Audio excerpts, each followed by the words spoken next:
Miguel Alves, bonjour. Bonjour. Vous êtes architecte installé au Portugal, à Lisbonne. Oui. Vous accompagnez beaucoup d'acquéreurs étrangers Oui. qui viennent investir au Portugal. C'est important de se faire accompagner d'un architecte?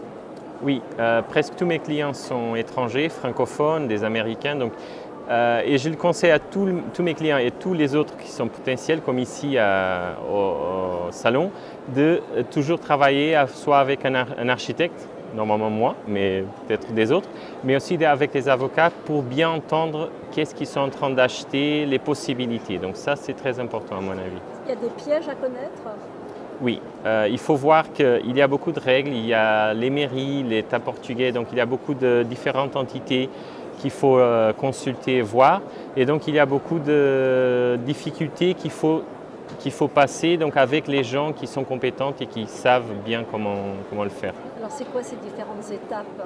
Bon, en fait, quand les clients ils arrivent sans un bien, il faut trouver un bien, un lot, un appartement ou un bâtiment.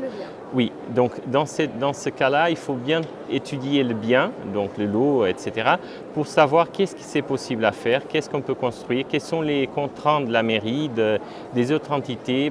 Et donc après de ça, il faut construire avec le client une espèce de programme de base et un projet. Et à mon avis, toujours aller à la mairie et présenter les objectifs du client et avoir un avis de la mairie, même si c'est informel, parce qu'une réunion c'est plutôt informel, mais on voit déjà la direction.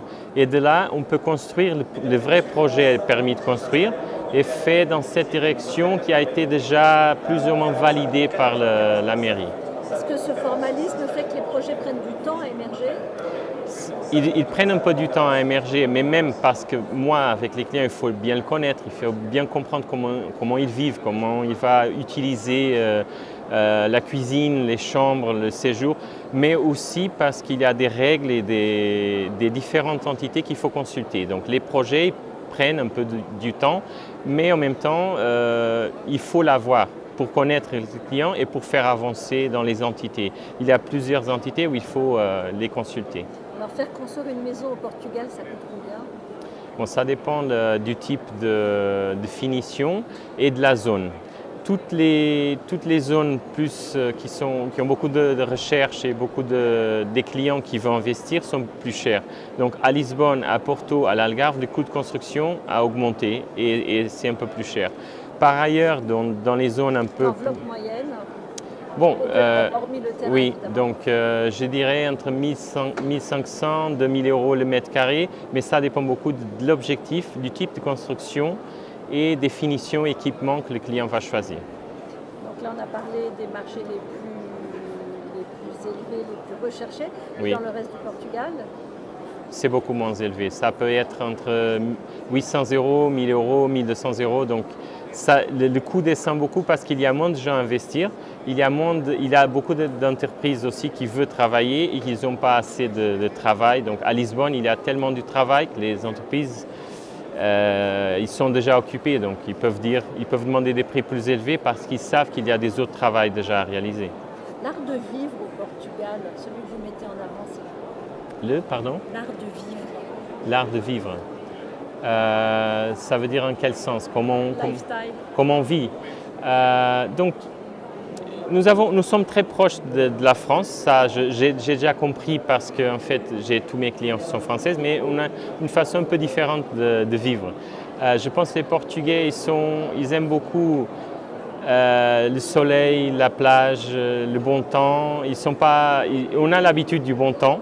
On aime beaucoup boire, manger, mais on travaille aussi, et ça c'est une interprétation qu'il y a des fois que les gens ne comprennent pas. On a une façon différente de travailler à Lisbonne et en France, ou à Paris.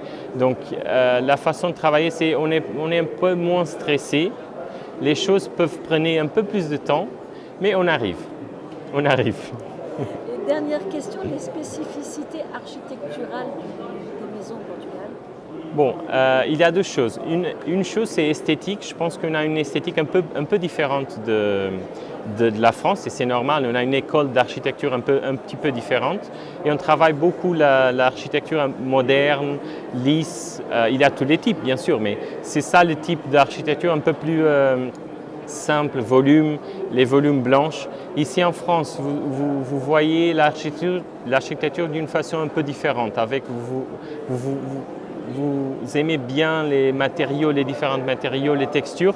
Et moi, par expérience de l'école, des travaux que j'ai eus et de l'expérience des clients, je veux mélanger un petit peu tout. Donc, je pense que chaque projet doit être un projet individuel, indépendant pour chaque client, parce qu'à la fin, c'est leur maison. Donc, il faut que les clients ils aiment bien sa maison, son investissement. Donc, il faut mélanger un peu les styles, les matériaux, les textures. Et même ma agence, ça s'appelle Materia parce que c'est matériaux de mélanger de textures, voilà. Donc. Merci beaucoup Miguel Albert.